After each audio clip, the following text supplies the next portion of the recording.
Hvilke tillægsord vil du sætte på Grand Prix, den danske Grand Prix-rejse 2024? Hvad kommer du til at tænke tilbage på for det her år? Først og fremmest så synes jeg, vi havde et dansk Melodi Grand Prix, som jeg personligt synes fungerede super godt. Jeg synes, det var en god ramme, vi var i.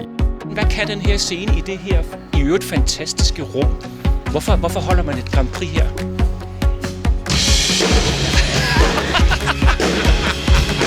Jeg nåede spørgsmålet.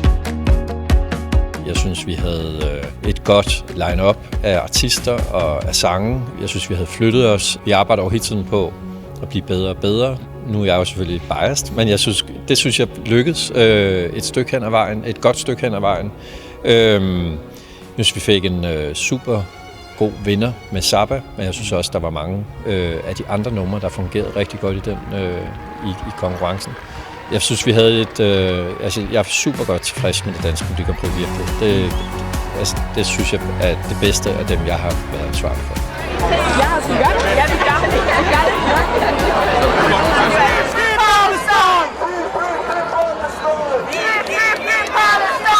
Altså, det var jo en ekstremt kompleks situation omkring Eurovision i år, og den eskalerede ligesom langsomt, men steady, og blev mere og mere svær at være i, som vi nærmede os Malmø.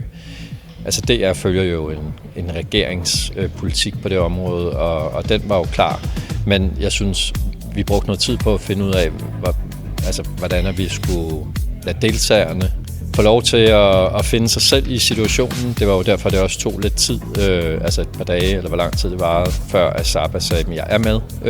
For det synes vi egentlig var fair nok, når nu tidspunktet hvor hun meldte sin deltagelse, og mange andre gjorde. Altså, der var situationen en anden, til når vi lige pludselig står og skal afsted, og man har vundet. Skal vi ikke åbne for det spørgsmål? Jo.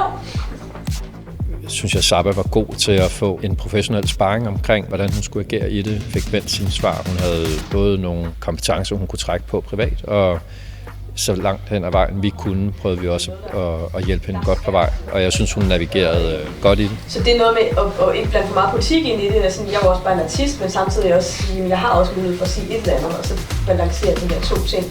Og det ved jeg, mange af de andre deltagere har haft svært med. Altså, vi kunne ikke gøre noget, synes jeg, fra vores ståsted på at undgå eskaleringen af konflikten. For det er klart, at den får nogle ekstra gear, når vi er i Malmø, og det hele bliver intenst. Jeg har selvfølgelig også kunne mærke det på Zappa, at der var nogle situationer, der blev svære i nogle af de situationer, de kom i. Ikke? Så jeg er slet ikke i tvivl om, det har været sådan. Det har bare ikke for mig personligt været noget, der udspillede sig lige for næsen på mig. Så du har ikke oplevet nogen direkte situationer i Malmø, hvor du tænkte, hold da op? Nej, det har jeg faktisk ikke. Ikke personligt.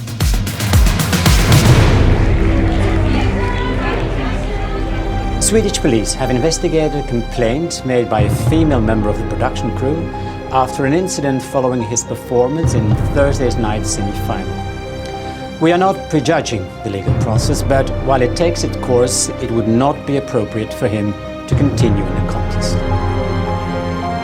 Altså, det var jo lige så forvirrende for os, som det var for fans og for tilskuere, fordi kommunikationen omkring den var ikke eksisterende, eller i hvert fald utrolig minimal, som gjorde, at der gik konspirationsteorier og alt mulig forvirring i den. Man vidste ikke, hvad der var sket, hvorfor det var sket, osv. osv. Og det var jo kun med til at gøre et rimelig turbulent Eurovision endnu mere turbulent helt op mod en finale. Burde EBU have meldt klar ud, eller hvis du var kommunikationsekspert hos EBU, hvad skulle de så have gjort? Ja, det er i hvert fald den feedback, vi også har givet dem, også fra vores side. Og det er jo en, de har taget imod, og det er jeg ret sikker på, at de også selv har lært, at det var ikke den rigtige måde, det blev håndteret på. Jeg kender jo ikke alle volterne i den situation, og hvordan det har udviklet sig, og hvordan man blev klogere på det, og hvilket tempo det kunne have foregået i, men sådan som det blev grebet nu, skabte det i hvert fald en ret uheldig situation. The very last finalist of the Eurovision Song Contest 2024. Armenia!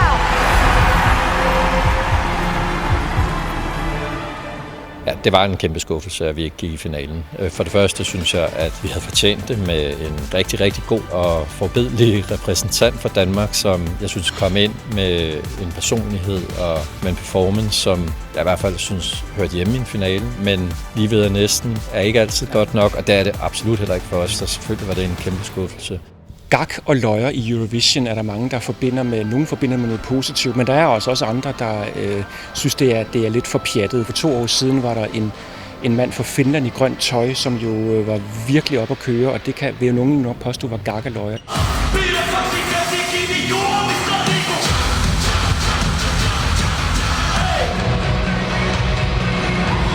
Der var en kroat i år med Baby Lasagna, som også var i den afdeling.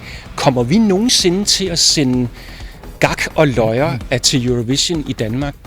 Ja, hvis det rigtige nummer kommer, som virker også, hvad kan man sige, autentisk, og som står der, og som også er mere end bare slå en prut, at det faktisk også er en god melodi, at det har at det er også sjovt, når joken er overstået inden for måske få sekunder, som jeg synes virkelig har været tilfældet med Baby Lasagna og med Cha Cha Cha.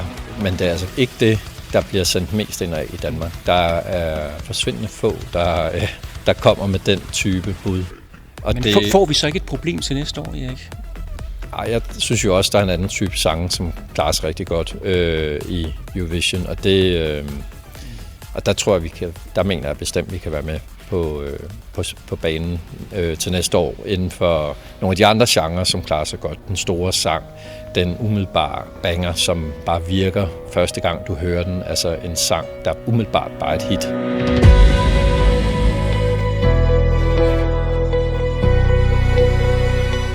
Så lad os snakke om Dansk Melodi Grand Prix 2025. Status lige nu, Erik. Sangene, hvordan går det med dem? Sangene er fundet, og jeg synes, at det tegner fuldstændig forrygende. Jeg er meget, meget, meget glad for de 8 sange, der er fundet. De er først lige faldet på plads i den her uge, det vil sige her i midten af december med de sidste. Men jeg synes, at vi virkelig godt kan mærke, at nu begynder der at være nogle artister herhjemme, som forstår, hvad Eurovision går ud på, og som rammer nogle sange, som i højere grad taler ind i det show og i den virkelighed, der rammer efter Dansk Melodi Grand Prix. Vi har noget, som der ikke har været med i et stykke tid med, som er den helt store ballade, for eksempel. Vi har nogle sange, der kommer med noget nyt og overraskende i forhold til deres lyd. Så er der jo en tidligere dansk Eurovision-deltager med, som jeg ikke kan sige. En lille teaser. En lille teaser. Ja. Vi har flere sange med fra sangskrivercamp, som har bestået af kompetencer fra Sverige, Norge og Danmark, som decideret har en track record og også skriver til vores nabolandens Grand Prix. Så vi kommer virkelig vidt omkring.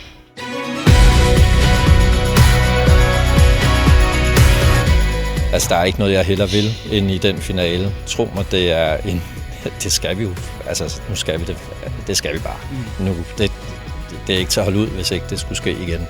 Jeg synes virkelig, at vi har materialet til det.